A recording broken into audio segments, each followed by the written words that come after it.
Cette semaine, le Festival de Cannes va vous emmener dans un bel endroit, le Pic Saint-Loup. Pic Saint-Loup avec son raisin, son vin, ses hommes. Mais d'abord, nous avons un télescopie à vous présenter aujourd'hui avec Cerise. Cerise, qu'est-ce que vous faites là ?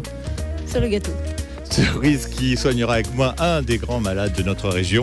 Et on finira bien sûr dans le cinéma avec Ciné Sud. Mais pour l'instant, cherchez le raisin. Où se trouve les raisins, la grappe, elle est tout. Je peux te dire où ils se Où trouvent. sont mes grappes ? Opinion sur rue.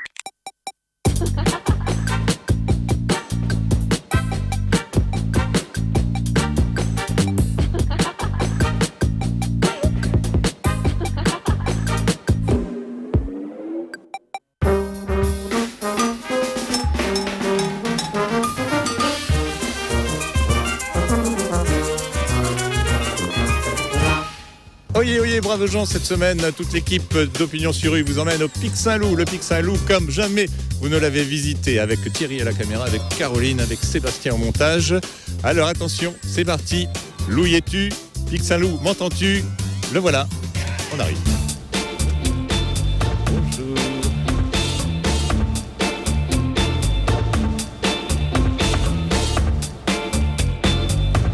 Ah ben voilà, vous tombez à pic.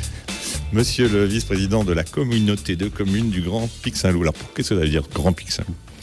On est passé du Pic Saint-Loup au Grand Pic Saint-Loup lors d'un précédent élargissement, une dernière fusion de 3 communautés de communes qui regroupe maintenant donc 33 collectivités autour de ce magnifique massif du Pic Saint-Loup. Alors, vous êtes gâtés quand vous dites magnifique, vous êtes en pleine forme, vous êtes bien lotis ici maintenant dans ce lieu. Nous sommes gâtés parce que nous sommes dans un territoire d'exception, vous le voyez, ce Pic Saint-Loup, c'est Tortus, c'est Garrigues, c'est Vallée de la Beige. Territoire d'exception avec des hommes d'exception et des produits d'exception que vous allez justement pouvoir déguster dans peu de temps. Tous les ans, il y a les automnales. Un petit mot, alors c'est quoi ? Oui, cette manifestation est une manifestation d'accompagnement, de parrainage d'un secteur très important pour notre territoire, qui est la vigne. Nous avons actuellement plus de 70 caveaux qui regroupent des gens absolument extraordinaires, avec qui nous avons engagé un partenariat qui va s'inscrire dans la durée, puisque se veut une manifestation pérenne. Oui. Et à côté de ces gens remarquables, eh bien forcément des produits qui sont maintenant parmi les meilleurs du Languedoc-Roussillon. Voilà. Eh bien, attention, on va y aller. Eh bien, je vous souhaite une magnifique promenade de découverte de ces lieux, de ces gens et une magnifique dégustation. Soyez raisonnables. On va essayer, avec modération. Modération est une amie à moi. On y va.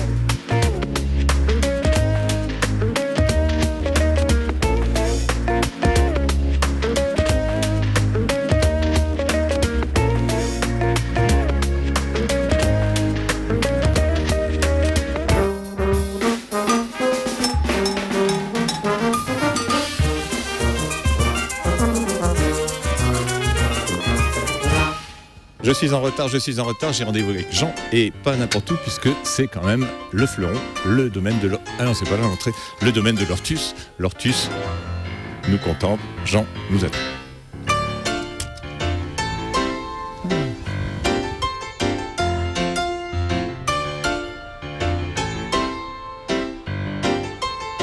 Et au domaine de l'Ortus, moi j'ai voulu commencer par vous, Jean, parce que c'est une histoire. C'est vous un peu qui êtes à la base quand on dit Pic Saint-Loup, ce renom, ce beau travail. Vous êtes arrivé ici, il y avait quoi, rappelez-vous ? Ici, au Pic Saint-Loup, il y avait d'abord quand même une viticulture, des viticulteurs, il y avait des agriculteurs et des paysans. Il ne faut pas dire que j'étais tout seul, c'est pas le cas. Mais disons que c'était une agriculture qui allait un peu vers son déclin, puisqu'elle s'était orientée vers une viticulture un peu de vin de table, il faut bien le dire, de vin de petite qualité. Et nos meilleurs terroirs avaient été abandonnés et il y avait quelque chose à faire. Et alors ? Vous l'avez fait. Alors, je l'ai fait. Non, nous l'avons fait parce que nous avions, il y avait quand même un atout formidable, c'est que dans les années 50, il y avait déjà des précurseurs, et je n'y étais pas, puisque je naissais à cette époque-là, qui avaient créé le VDQS Pic Saint-Loup. Donc, c'est une vieille histoire. Des gens y avaient pensé avant nous. Et notre génération, on a repris un peu le flambeau, surtout de la qualité. C'est-à-dire qu'il y a eu d'abord un premier travail à faire, ça a été un travail purement technique. Il a fallu reconquérir nos meilleurs terroirs qui avaient été en fait abandonnés. Pourquoi abandonnés? Parce que c'était les plus difficiles à cultiver. Et donc il a fallu repositionner le vignoble sur les hauteurs, sur les beaux terroirs, planter des cépages qualitatifs, penser aussi à de nouvelles méthodes culturales, beaucoup plus soignées, orientées vers des petits rendements. On pensait déjà à l'époque à une viticulture durable, nous à l'époque, et bien sûr aboutir au vin. Et la bouteille, nos bouteilles ne sont arrivées que 10 ans après, parce qu'il a bien fallu 10 ans pour faire tout ça. Alors quand je dis nous, je dis bien moi et quelques voisins. Nous avons été plusieurs sous l'appellation Pic Saint-Loup. Et ça a été un succès assez rapide, ce qui a été quand même un peu notre surprise. Là où on pensait mettre 20 ans à nous imposer, nous avons existé assez vite. Voilà, il faut dire que là, ça a été l'heureuse surprise. Si on continuait dans les vignes. Alors, on va continuer dans les vignes. On y va? Allez, on y va.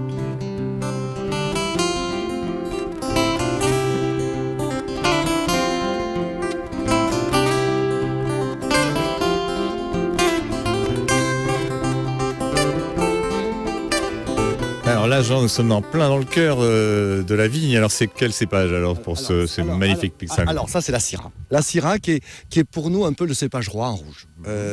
Le climat du Pic Saint-Loup est un climat qui est très proche des côtes du Rhône Nord, un climat méditerranéen, mais frais et humide. Et la Syrah se comporte parfaitement et fait des vins extraordinaires. Et là, en ce moment, qu'est-ce qui se passe? Nous sommes à l'automne. Ouais. La vendange sont terminées depuis 15 jours. Et maintenant, on s'occupe d'elle. On la soigne.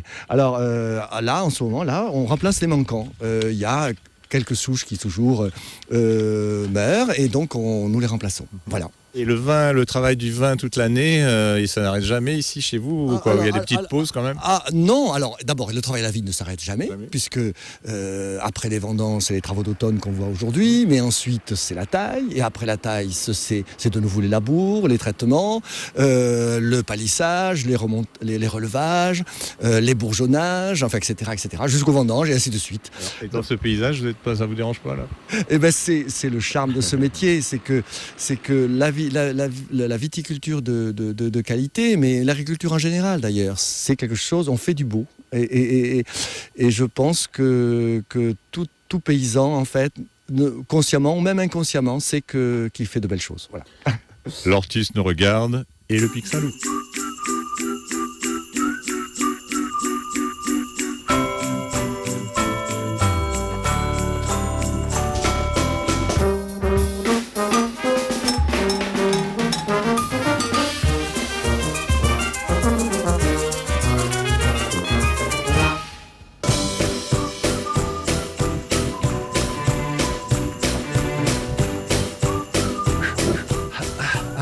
C'est pas évident de l'Ortus jusqu'ici. Deuxième belle rencontre avec Guillaume, la bergerie du Capucin. Alors votre aventure, Guillaume, c'est un peu différent, hein, non? Vous êtes venu tard dans ce Pic Saint-Loup. Ah oui, effectivement, je suis arrivé en 97 dans ce Pic Saint-Loup pour des raisons familiales. J'ai épousé en fait ma femme. Et le Pic Saint-Loup. Et le Pic Saint-Loup, voilà, en même temps. Je me suis marié quand même avec ma femme en premier. Et puis, effectivement, je me suis occupé de l'exploitation familiale jusqu'en 2008. Et en 2008, j'ai pris mon envol et j'ai quitté la cave coopérative à laquelle j'adhérais. Et alors, comment vous l'expliqueriez, votre Pic Saint-Loup à vous? Mon Pic Saint-Loup à moi, comment je l'explique? Pour moi, c'est une aventure humaine. Bon, c'est une aventure de terroir, bien sûr, mais ça, je pense que Jean a dû vous en parler en long, en large et en travers. Et je dirais que l'aventure humaine est très, très importante. Il y a une solidarité entre les vignerons. Dans le Pic Saint-Loup, quand on arrive de l'extérieur, on est accueilli, on est aidé. Et c'est sincère et c'est véritable. Et ça touche le cœur. C'est vraiment une très, très belle aventure de ce point de vue-là. Et le vin? On a des vins qui sont fruités, qui ont de jolies structures, qui ont des structures soyeuses. C'est très intéressant. Vous avez remarqué, depuis le début de l'émission, on n'a pas encore goûté. Mais ça va pas tarder. Alors. C'est vrai? Allez, on y va.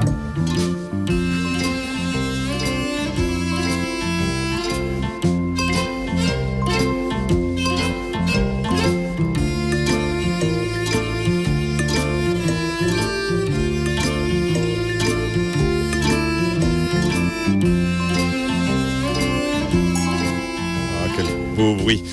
Guillaume, alors il y a une histoire, c'est une histoire de prénom, alors vos vins. C'est plus qu'une histoire de prénom, c'est une histoire de famille. Vous ouais. savez, souvent dans le monde du vin, c'est une histoire de famille. Alors en fait, ici, on est dans une parcelle qui s'appelle Tonton Marcel. D'accord. Marcel était l'arrière-grand-oncle de ma femme, et c'est lui qui a acheté la bergerie du Capucin quand il est arrivé de Lozère au début du XXe siècle. D'où la cuvée Tonton Marcel. Non, raté. Non. D'où la parcelle, Tonton Marcel. En revanche, effectivement, j'ai une cuvée qui s'appelle Dame Jeanne, en Pic Saint-Loup, qui existe dans les 3 couleurs. Et Jeanne était la sœur de Tonton Marcel. C'était donc l'arrière-grand-mère de ma femme. Et là, on déguste qui? Alors, on déguste l'Armanella. Ah, c'est encore autre chose. Encore autre chose. L'Armanella, c'est plus une histoire de lieu. En fait, c'est là que les moutons allaient pâturer. Allez, chin. Bergerie du Capucin, moi j'ai un petit creux là maintenant, il serait peut-être temps d'aller manger, parce que dans Opinion sur rue, on mange. Allez, à table.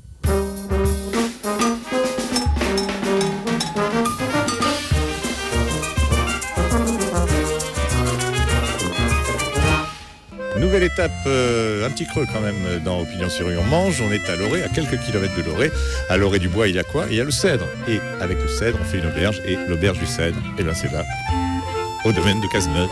Allez, on y va. Ah, c'est joli.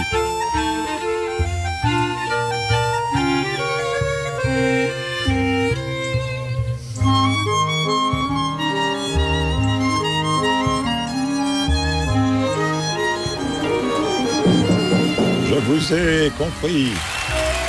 Bon. Et Françoise, merci de nous accueillir dans votre beau lieu, cette auberge du Cèdre. Alors, elle a une histoire, cette auberge? Une histoire originale, puisqu'on a découvert ce lieu un peu par hasard en rendant visite à nos amis et voisins qui avaient acheté la partie viticole du domaine il y a 20 ans. Et on s'est regroupé à 50 personnes pour l'acheter, pour le rénover et pour en faire, le transformer en faire une auberge. On mange, mais on dort aussi. On mange bien, on dort très bien, on goûte les bons vins de la région. Il paraît que vous avez une cave redoutable. Absolument, parce qu'on a voulu mettre en valeur ce qui se faisait autour de nous. Et on a une cave avec une centaine de références, dont pas mal de millésimes avec 10, 12 ans d'années de recul. Et ça fait grand plaisir de partager ça avec ceux qui aiment ça. Et la table, elle produit du terroir, forcément? Évidemment, produit du terroir. Depuis longtemps, on a mis en valeur de ce qui se fait autour de nous. On travaille avec des producteurs, on a aussi une direction sur tout ce qui est légumes bio, fromage bio, qui est en train de s'affirmer aussi. Et ça fait toujours plaisir de faire plaisir. Bon, et avec tout ça, quand est-ce qu'on mange? On passe à table tout de suite, bien sûr. Non, venez, parce qu'on en parle, Françoise, mais bon, hein, vraiment...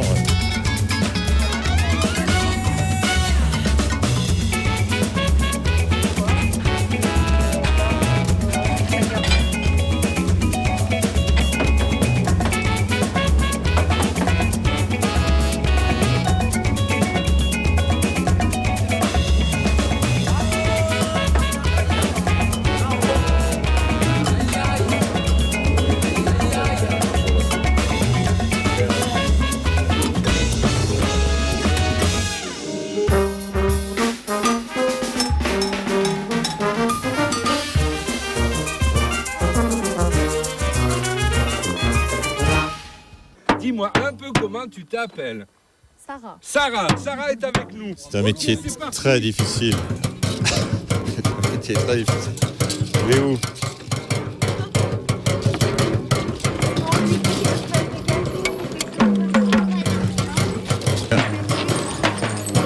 Tireur de... On va loin comme ça? Le Pic Saint-Loup est vieux de 130 millions d'années. Il date du Jurassique. Et le Jurassique, il se trouve que c'est l'époque des dinosaures. Et c'est justement à la fin de l'époque des dinosaures qu'est apparue la vigne. Olivier, qu'est-ce qui se passe en ce moment chez vous? Il y a une drôle de dame avec de drôles de personnages.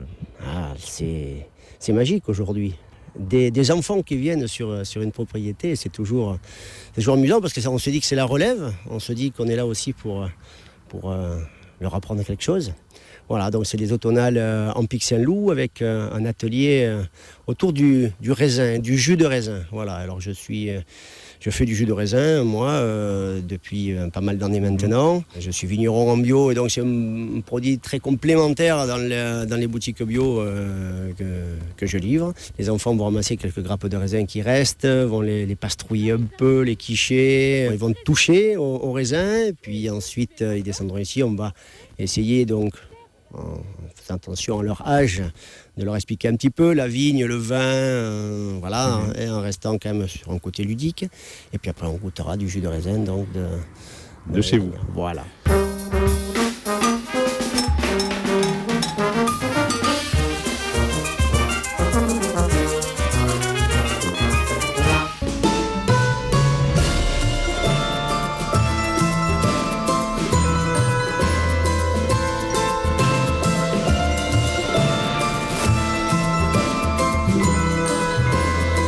Ah là, on change complètement, puisque après le vin, l'olive fait partie aussi de ce beau terroir. Pierre, l'Olivier, votre lieu, comment est-ce que vous me le vendriez si je voulais l'acheter?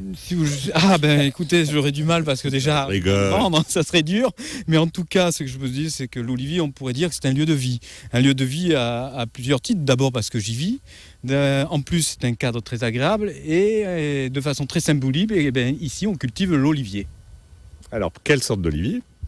Alors, on a 3 variétés qu'on pourrait dire un peu principales, d'honneur en tout cas. On a la Luc, la fameuse Luc, qui est... C'est la reine, non? La reine de l'olive verte. Elle est vraiment excellente. Elle n'a pas son comparable dans l'olive verte. Et après, nous avons la fameuse Violette de Montpellier, cette vieille variété ancestrale que nous avons remis au goût du jour, où on tire de nos plantations à peu près 700 litres, ce qui est très peu, et que nous vendons comme de l'or. De l'or en part. Voilà.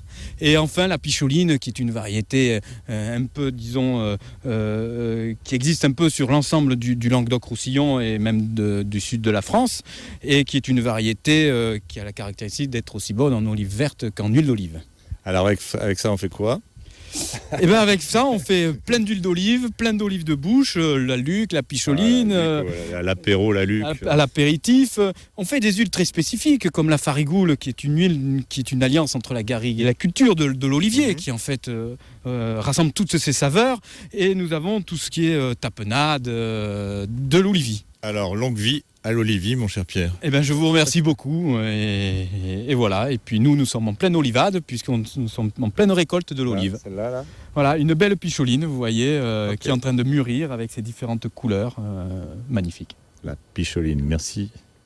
Opinion sur rue. Pic Saint-Loup, m'entends-tu? Peut-être bon, moi j'ai pas mis mon casque, j'attendais pas que vous me... On peut le refaire au cas où? C'est au cas où, parce que c'était très bien certainement. Voilà, je suis en train de conduire dans les vignes cette drôle de machine qui s'appelle comment, Raoul? Un tricyclo tambour mobile. Et maintenant c'est l'heure de... Pub.